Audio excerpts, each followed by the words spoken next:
المباراة. وهنا بايش ممكن الضربة القاضية للضربة.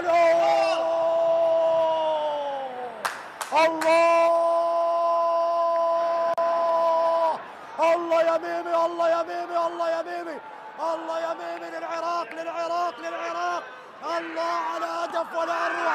تضع تروسيه، لا تروسيه ولا فيتنام ولا أي فريق يقف أمام الأسود، يقف عائلا أمام الأسود. وهدف هدف قاتل. الله على مهند علي يسجل هدف قاتل في مرمى المنتخب الفيتنامي.